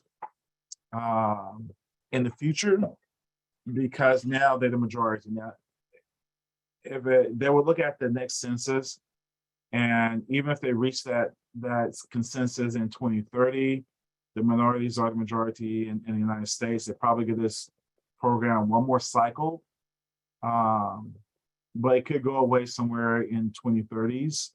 But definitely by the time we get to 2040, this program will probably be dead in the water, because they are now the majority. They'll probably use that excuse. I would say if you're going to get into the 8A program, and I'm going to go what the 8A program is all about. It is a development program for small business owners who are minorities or women, and the government actually give you a 9-year program that gives you contracts to scale your business up. You can be a brand new business and you can scale up in this program. The only thing is that you're going to have to prove to them that you can get an exception, that you're qualified to get in this program. Meaning that if I'm a consultant, okay, what's kind of certifications you have? What are you trying to sell to us? You say, okay, what type of training? If you're Six Sigma, or if you are whatever, and HR training, whatever. If you can prove that, yeah, you can sell to us and you qualify, we can let you into that program. For the first 5 years, you pretty much can get what you want, but they're going to tell you, go find the contract and just bring it to us, and we will pull that contract for you. After 5 years, they're going to start weeding you down and say, okay, the first 5 years we're giving you what you want. We need to wean you off of the federal government, and you need to mix it with commercial business. So you go from 100% of federal contracts, you can be dropped down to 80. 20 of that makeup in the year has to be coming from the commercial sector. Okay. Then the following year, probably drop down to 60%. Then the following year, year 8, you might drop down to 40%. And year 9, you might be down to 20%, has to be commercial, and 20% would be federal business. And then after year 9 closes, you submit your report and you're out of the program. If you want to continue the program, you can't continue in your name. It's only for one person. So if it's a husband and wife team, now it's time for the kid to benefit from all the efforts of the first 9 years. So you can give it, put your kid in year 9, okay, to get them approved and start shifting business over to them. So they be in year 1, they can get anything they want, and you can take your current customers and shift them over to there. So technically you can get to year 18. You're usually person who utilizes real well at year 9, they just retire. I don't care who they are, they just retire. They just had enough because they've had everything they wanted. And if they get to year 18, it's just year 18, and they definitely out. They're retired. Hub Zone is what I mentioned earlier. Don't confuse that with Texas Hub. That's different. That's for underutilized businesses. Hub Zone is only set aside with the federal government that 30 of your employees are in impoverished areas that are hub zones. And hub zones is set by the census, economic tracts that is below the poverty line or at the poverty line. So the goal is to either have your headquarters in an area, or you hire people in that particular area as well. Well, it's not either or, you have to have both. Like for example, downtown Arlington, I can apply for Hub Zone, but I don't have a third of my employees anymore stay in Hub Zone areas. Probably when we were smaller, we did. It's gonna be kind of questionable if I can get maybe 2 or 3 people. But basically, if they live in the Hub Zone, then a third of those employees rounded up will qualify. I had to have a third. Okay. I already talked about the disabled vet and the service, the vets. Woman certification, economic disadvantaged woman, that is set aside as well. So, I mean, I pretty much talked in depth about this earlier, but this is the, this one is the top program here that you might want to get invested in. Okay. Hey, Tim, quick 2 questions. Yvonne wants to know, so after 9 years, will you not be able to receive any government contracts? Yes, you can. You just won't get the favoritism like you had before. Okay, and then going back just a little bit, Jacqueline wanted to know, how would you know what's the best agency for your business? I'm in catering. How would I like for an agency? What keywords would I use? Keywords is that everybody's going to eat. So they have stuff throughout the day. When we have our score meetings, we have lunch because we're hungry. So they have business meetings all the time that, especially workshops, they're going to serve food.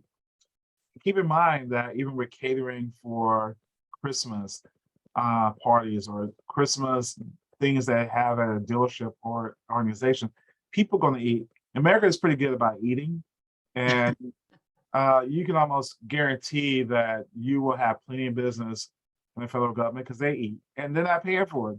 The organization is paying for it.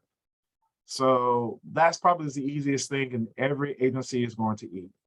They're going to have a meeting, they're going to have a breakfast, they're going to have something that they're going to eat to keep people comfortable and happy. Okay, thank you. Okay. I have another question. When I see on the 8A requirements, they're saying related to the personal net worth. So if your corporation is a C corporation, will they be seeing the net worth of the officers? Okay.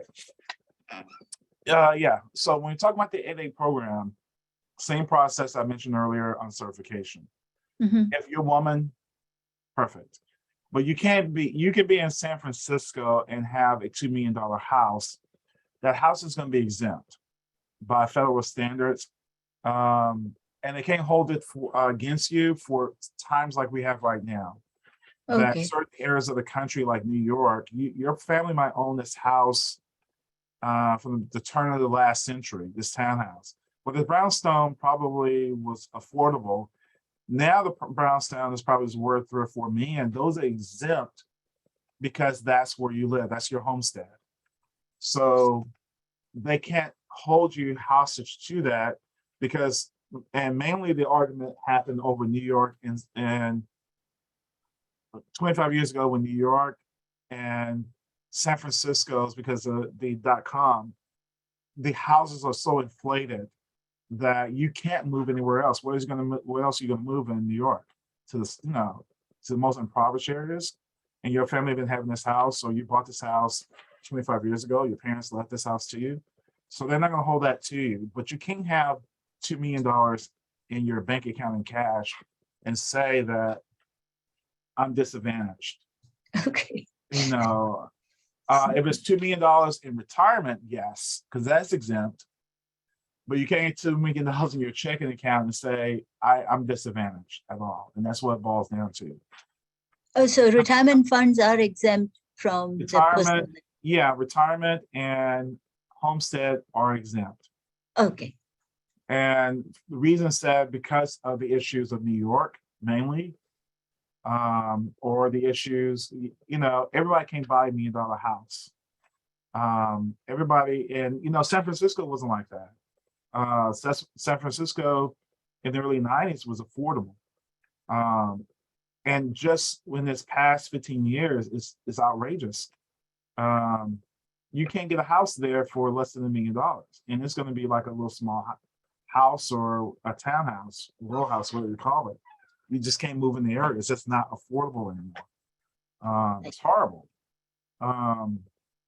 So they can't hold that against you. That's your homestead. And that's exempt, and your retirement is exempt. And you can have $2 million in cash, put it into a life insurance policy. That's for retirement purposes. Then you can exempt those funds for that. You can borrow against it. You still have access to it. You borrow against yourself. But in the case of you having it, you're going to get disqualified because you don't really need it. I see. This is to help business out because what they look at, you're helping yourself, you're paying taxes, you're paying payroll taxes, and you're making an economic impact in your community. So it's a full circle for them that the government gets money. So they want you to hire people. They want the people to spend money in that area and buy from other businesses and just keep that circle going because they get the tax benefits from it. Okay. Thank you. Sure. Okay. Okay, so I'm going to talk about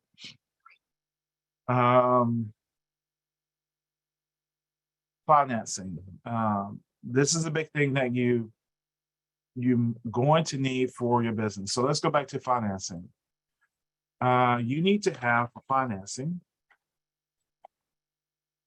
your corporate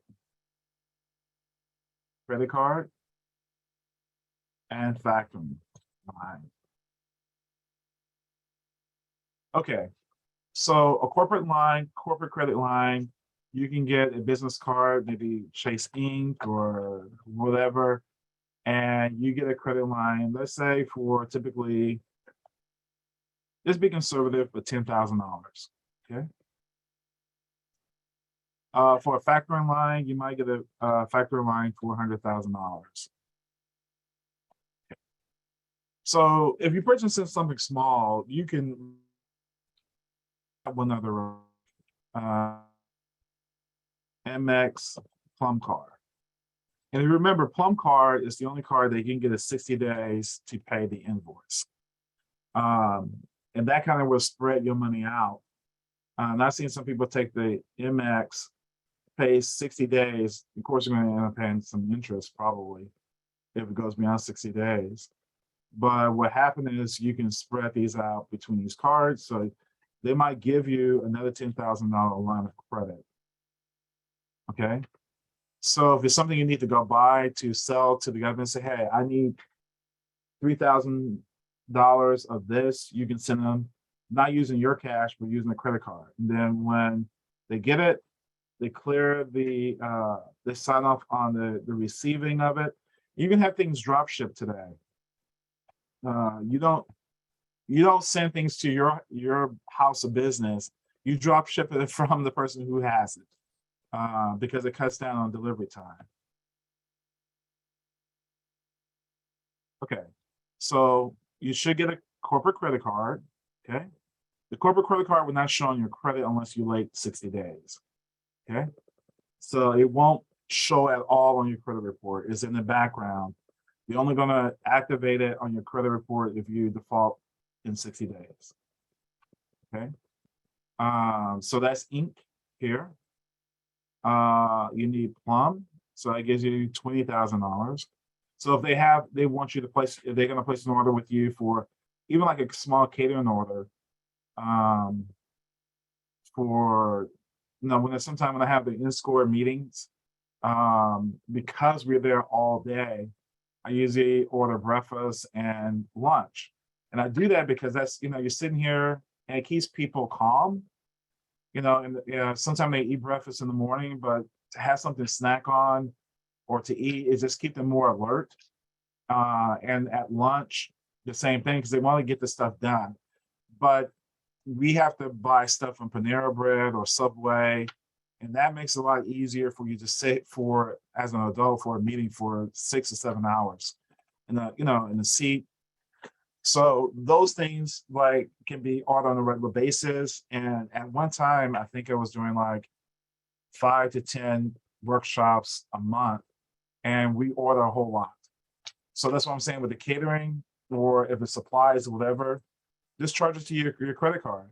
And then when you get it reimbursed or get your, from the federal government for those services, then you just pay the credit card off in full. So it's not using your cash, it's using your credit lines from your credit cards, which are easier to handle, which would be the Amex and the corporate. And also you can get a house account with the vendor, like Panera Bread. They'll give you a 30-day account as well.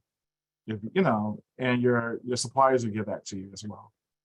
Also, you're going to need a factoring line, because if they say, hey, I have coming down the pipeline a large order of $50,000, the only way you're going to get $50,000, you're going to have to get that from the bank. You need to set these things ahead of time before you need them. So on the factoring line, they'll give you a line, say, hey, I'm going to be a government customer, and I need a line of credit. Don't think of line of credit like line of credit. It's a factoring credit that's secured by the invoice. So once you have, you tell them that you're going to be doing this government or some businesses, they're going to vet the government, which they don't have to vet because the government pays their bills on time, ahead of time. And what happened is that, let's say, okay, we'll give you $100,000. If you need more, just let us know. And what happened is, if you need to pay that vendor, we can advance the vendor, or we can get that money to you so you can pay the vendor. So the security is going to be the invoice, the piece of paper. So even that you have not purchased it, you can make the invoice, give them the invoice, and they will advance you the particular funds. Sometimes they want to make sure that you deliver if it's over a certain amount. Not a delivery confirmation, but so that's been at least shipped. But at least you get your line of credit will have to jump through hoops to try and get it through your bank. And also you can make a deal with the vendor, like even with Dell or Hewlett Packard or whatever, they will drop ship the product or do the services for you and drop ship it and attach a link to that invoice. Okay, so any questions on factoring or anything you want to talk about financing or drop shipping? Can you explain the house Panda that you tried to say? What's that about? No, it's like Panda Express have house accounts. Panera Bread has house accounts. I see. Yeah, and you try to get a 30-day account with them, with your vendor. Okay. And factoring line is against the revenues? It's not like the No, line it's of against the credit? invoice. It's the Okay. invoice itself. So Sure. they're advancing you the invoice that you're invoicing the government. And Okay. what happened is they put a lien on it, so the money will go to them, and then they're gonna give you the advancement or give it to the vendor for the advancement. It's a large amount. It was a small amount, they just give it to you. If it was a large amount, they probably would give it to the vendor and pay them to Okay. drop it. And they just have a lien on the invoice and to pay their box, and they just give you what the difference is. Or they give you the money and you responsible, you sell the invoice to them, and they just take a 3% fee. I see. But they will advance you 90 to 97% of the invoice. Perfect. Thank you. Okay. It was a huge order, like Dell computers, like $1 million, or then you might want to talk to the federal person, the procurement person that handles federal contracts. At Dell, they have every large company has one. They have to meet that requirement of 23% anyway. But then they can ship it and for you on your behalf, and you can make arrangements with them on getting paid for it. Okay, let's see what else. That's the biggest thing in a nutshell regarding financing. I'm gonna talk about the credit is going to be essential. You want to keep your credit score up at all costs, and you can purchase credit. What is that book called?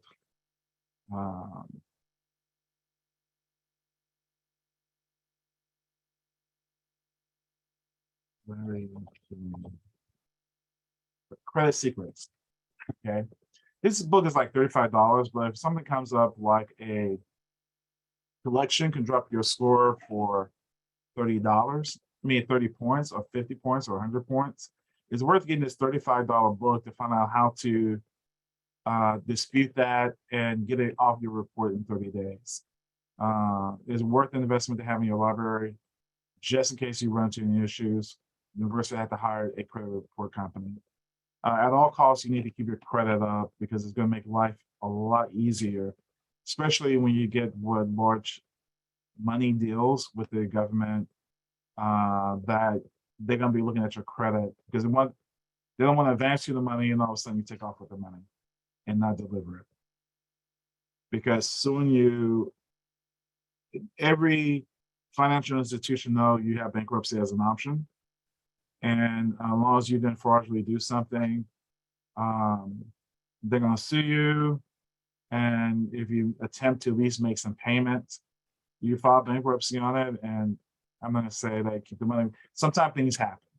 So your credit is really important to make sure that you stay in good standing with your lenders. Let me go back to my slide. Where it is. I got too many things open now. Okay. I'm not going to talk about credit and capacity and stuff like that. I think we already know that. I am going to talk about the capability statement, which is the resume of your company. And to give you an example on how one looks like,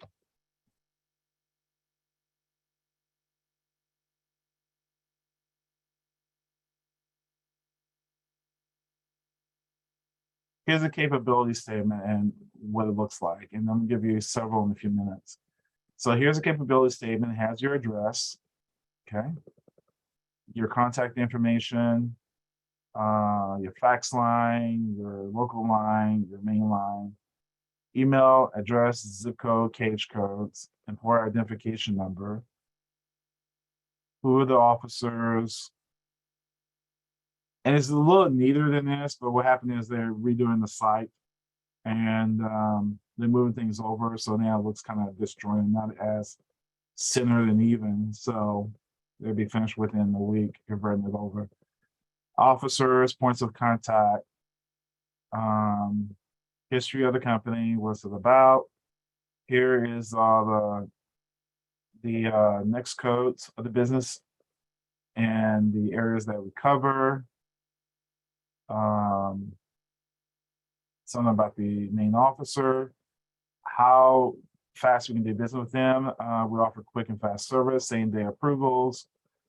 We accept credit cards, we want to say that, and other financial things that you take and who you're certified with. Here's your designations, here's some associations. Okay. Now back to the blank portion of it. Let me see. Give me one Hey, moment. Tim, who was the author of the Credit Secrets book? That website I was at a few minutes ago, Yes. Larry King promoted it years ago, but I think the organization does it.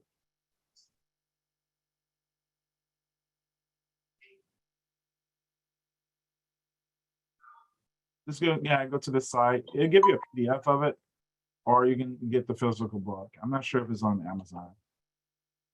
Okay, thank you. Okay. Just for brands, I'm kind of curious. Because Amazon sells everything.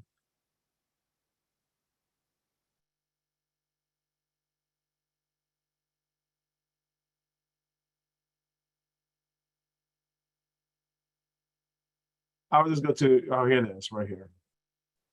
I'll just go to the website and they give you a PDF on demand and they can send you the book if you want it.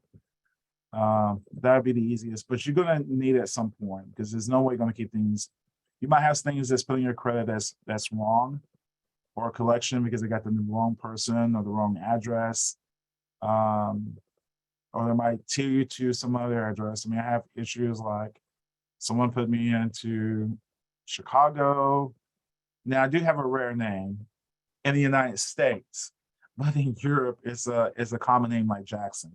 Jacquet is, it's like Jackson in France and so forth. Is a common old name, like Jackson, like what we have here in the United States would be pretty common. So, but here in the United States, it's just really rare because rare name here, which means everybody's related. But over there, it's pretty common. But those things can happen that you have the same. I have a common first name, Timothy. There are other Tims. I know I have a cousin who's Anglo.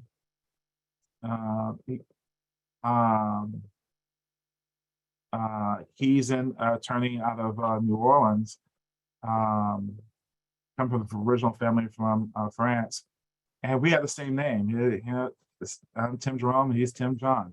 So, so it's kind of ironic. And the way I met him is that he was buying a car at our dealership, and he flew in to get it for his daughter, RAV4. It's kind of funny. It's like 20 years ago. But we both thought it was funny. It's almost the same name, same initials. Okay, I got backtrack. I was looking for capability statements. Okay. So before I go through that, let me look for, I had samples of it and I'm going to post it to the room in a few minutes. Give me a second. Score. I had too many emails, Johnny. Okay.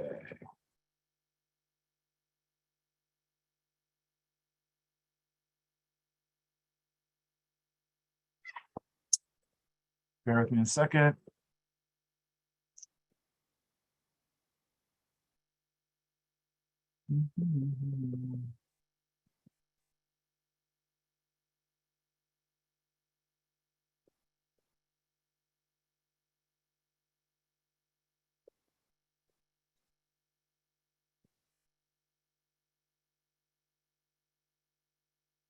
Template I can paste in the room in a few minutes. Give me a second. Here it is. Here's one. Okay, let me give this to you because the first thing I said, okay, do you have a copy of that? Okay, so let me see if I can paste this into the chat room.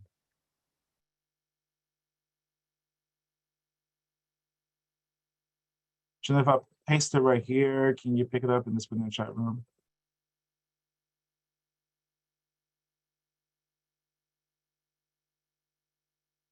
Okay, here's a capability statement.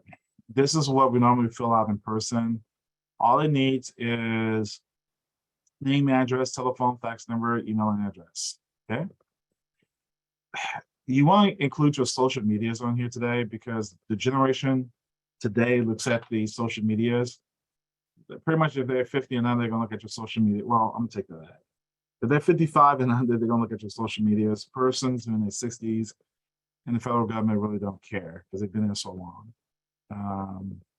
They're gonna look at your social media. So you make sure that you don't have anything political or offensive. It has to be very neutral. Remember, you're doing business with the government and they're trying to size you up, your character as well. So you want to make sure everything looks pretty clean. You also want to list your geographical area, which it might be Texas, it might be United States, it might be international. Your expertise, put maybe the top 3 things that you do.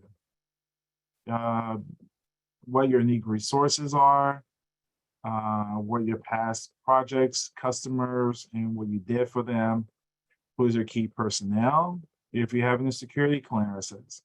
Like, for example, if you're a retired government employee, you do have some clearances that you can go to certain places.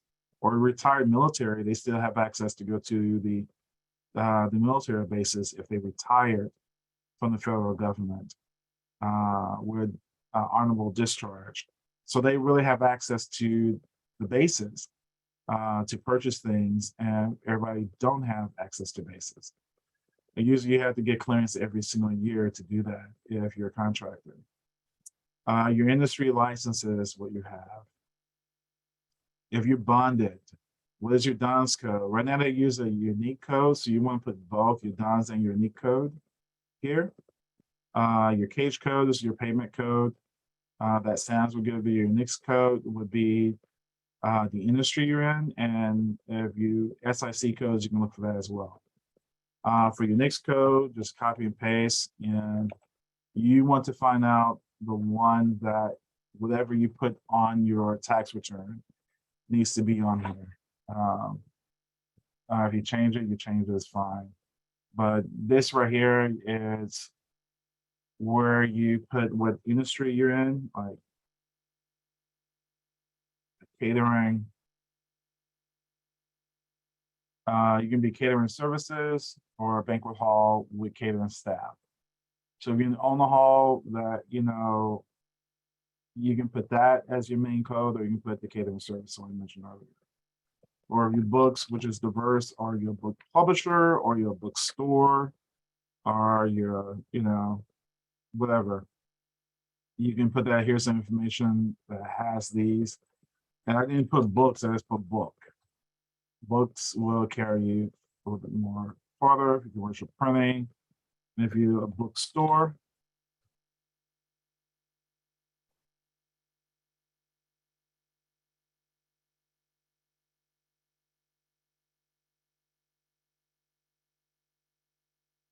or your regular bookstore, just put regular bookstore. You don't have to put religious unless you're a religious bookstore or whatever. But this is where you go for that classification. SIC codes is pretty much the same. They used to use these codes years ago until they went to the new North American version of it. And you do the same thing. It's just going to give you this a little more narrow topic.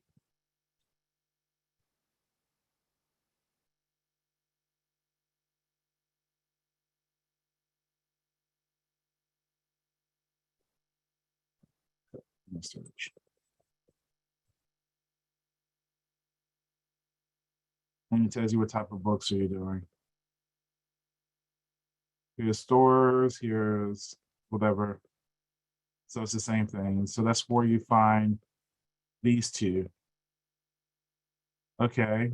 Certifications like 8A you want to put here as well. For federal, you want to they only want to see federal certifications. They don't care about this other certifications with the state because it doesn't apply to them. I wouldn't get into, I'm not going to talk about GSA. You need to be, I would say, at least in business for dealing with the government for at least 2 years, because it's really stringent in negotiating with the GSA for the contract. history of who you are, awards. This needs to be on one page. They don't want more than one page. So here's a page and you put all this information there, the most important information there. And here's a copy of a template. And here or here is a little bit more prettier, even though that's kind of lines out exactly what you do. Same thing here. Now, if you're engineering, you still need one page, and you can go and have a second capability statement to go in more detail if you wish. Here's the ones that they like. This is beautiful. To the point, one page. Here's beautiful. Everything approved, one page. Okay. Exception to the rule is 2 pages. They only want to see one page. Okay, you see all this is the exception to the rule. And let me see why this was an exception. Oh, staffing, because they're telling you what they already have a GSA contract here. So they already have, they've been dealing with the Coley Inc. So they do a lot of technical services and things with them. So that's why they listed their personnel services. So they already know who they are, and you say these are who we dealt with. Okay, here's another one, exception to the rule. But they've been in business for a long time, and they've dealt with a lot of government contracts. There's an engineering firm. So I got to give you a picture of how to make that. Let me go back to the slide. Again, this is a resume of what you do. Also put this on your business cards, front and back. So you can go to the procurement conference, you can say who you are on your first page, and you can put your codes and stuff on the back of your card, kind of a shorter version of your capability statements. And make sure that it's for the 40-year-olds and above, make sure that can be able to read it. You don't need to put all the information on your card. And then you have a 50-year-old have to put on their reading glasses to read it. Make sure it's bold enough that they can't read it. Don't make it too small. I would say hand it to someone who's 60 years old with and without their glasses, normal glasses. But I've seen some people made it and I said, oh, gosh. No, your vision is not the same and stuff starts to blur. So do not make it too small. And those it's tight real estate. So on those hands, any other questions? Because I think we pretty much cover all the basic things I wanted to cover this morning.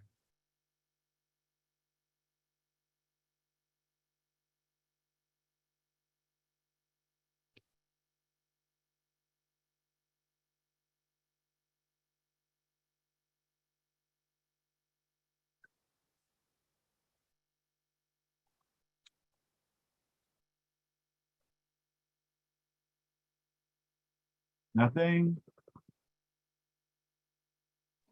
I have questions, but they're specific to my industry, and I didn't want to take up a lot of time, but I would love to be able to. Go ahead.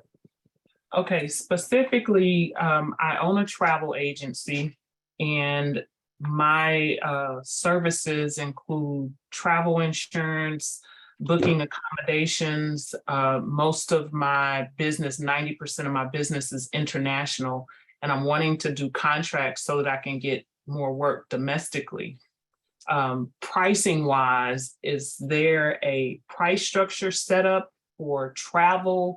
I know that you went over if it's under 3,000, they use, I guess the P card or it's a micro purchase. Yeah, when it comes to travel agencies, because they're dealing with understanding that agencies move around a lot. The military, they had to have people ticket, they charter planes. So just like in Concur, they actually will use a travel agency to be the back, because using on Concur, there's an agency that has an agreement with the airline, an account with the airline, and they will go in and book recruits to go for, to take flights, or employees to take flights to go places, and they can keep the receipts all in one place. So yeah, they do travel agencies to do that. That makes sense? Yes. Yeah, so they do, and they actually like this new agencies that they like the employees to go in to put everything in one system, which is Concur, but under Concur, they have an agency behind that. Okay. Is I it have another better than, question. you know, because nobody deal with physical tickets anymore. Right. Right. Everything is digital with Yeah, it's digital. And it's sending. easy to keep up with expenses that way. Yes. So Concur, not everybody uses Concur. There are agencies that they do direct booking with. Yeah, and it depends on the agencies on there. I know what the thing that people like, and there's several others, can't think of the others.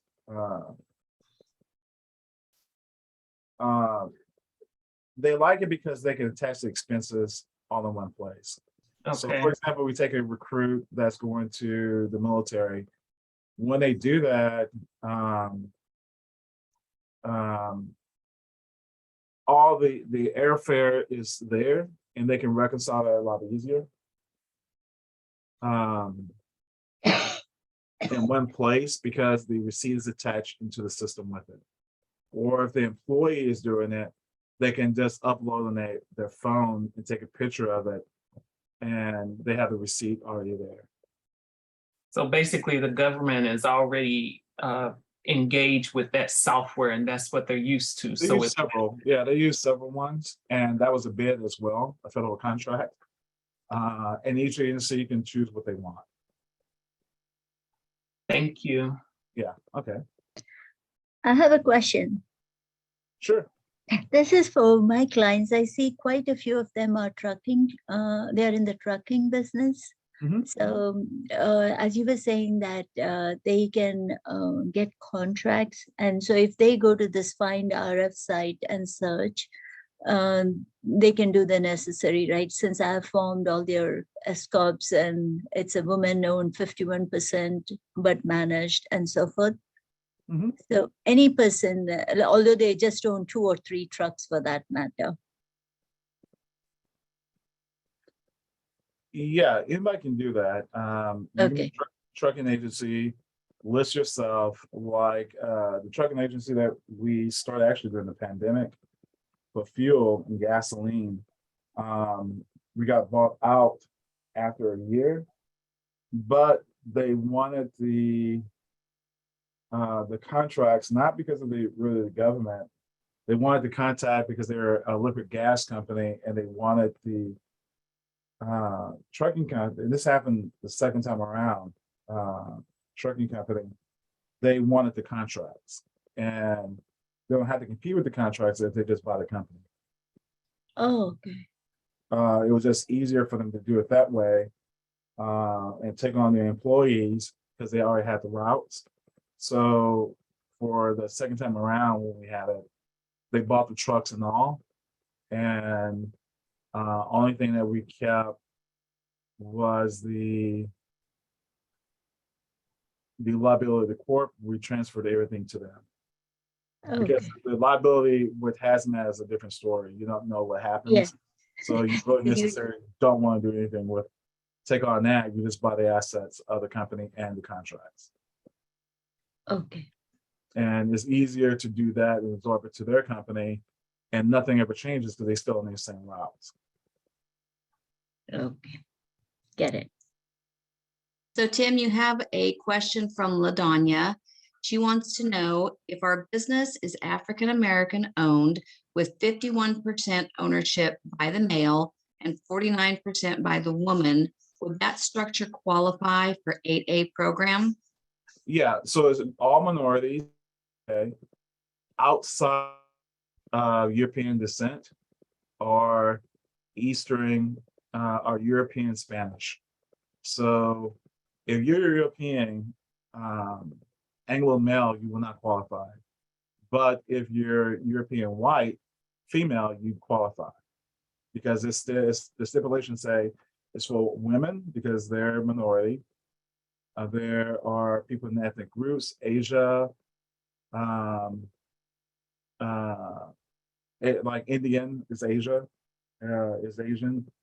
South America, ethnic minorities here in the United States, they're minorities. Hmm.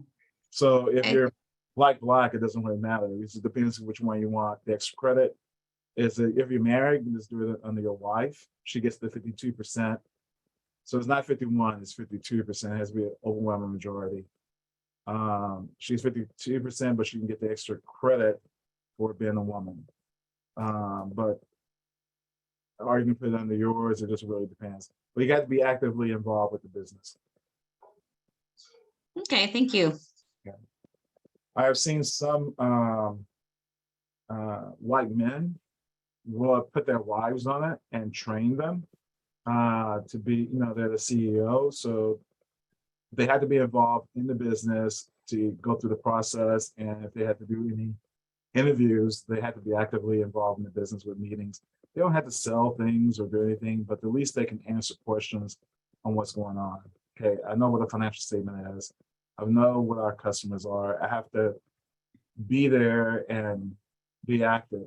And here's a caveat with the federal government, which is not going to happen with the state or the local governments. If you're Anglo male, and if you grew up in a small town or a impoverished area like a trailer park area, you can argue when an attorney writing the request for the exception, because you're not stacked against another person who's in a suburb of Dallas-Fort Worth. You grew up in a trailer park or a small town of 50 or 1,000 people. You're not gonna have the same type of economic advantage that someone in a suburb or a city has. But that has to go through a special process for an exception. But you got to prove that, hey, you do have a skill to do it. You didn't have all this financial backing like everybody else. But you're a truck driver and you can, they say you deliver well and you have your CDL or you have some other type of business that is of value. Yeah, they'll take that. But it takes a longer process. They have to actually go to the civil rights attorney in the Department of Justice to prove beyond a shadow of a doubt the information is true and correct. And you're disadvantaged. You have to be certified from them as disadvantaged.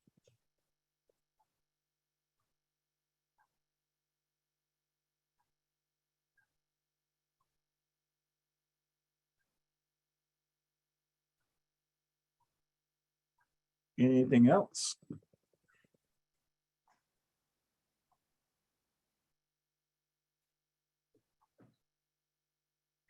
Will we be receiving this PowerPoint presentation?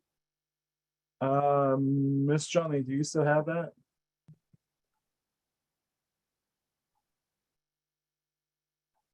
Just send one. So let me see.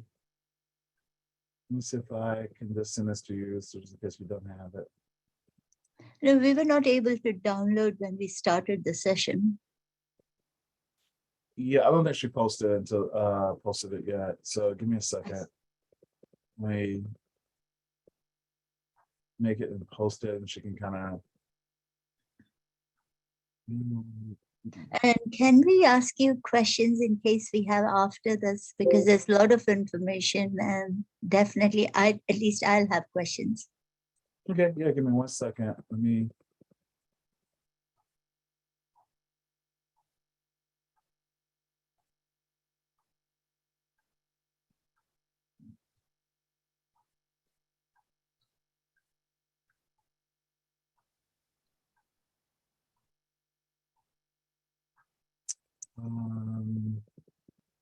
Find it real quick. Chat. Okay, Ms. Johnny, I just put the slide in as well. Okay, here's my contact information. Give me a second. Let's see when the thing's open. Score.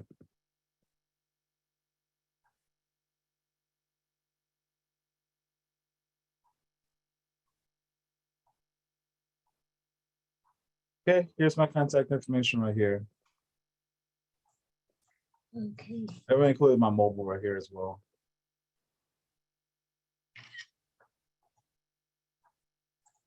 So you can take a picture of it. Yeah. Thank you. Okay.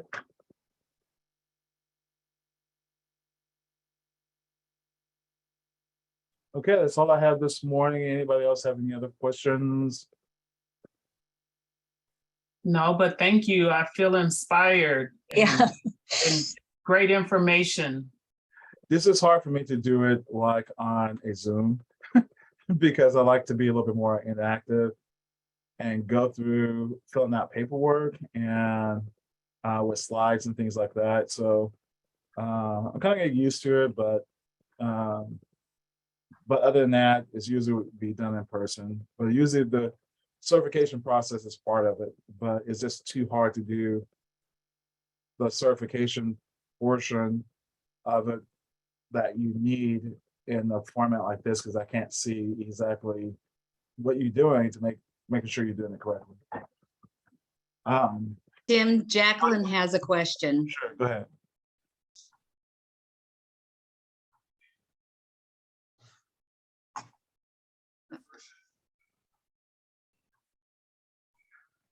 Jacqueline, you still have the question?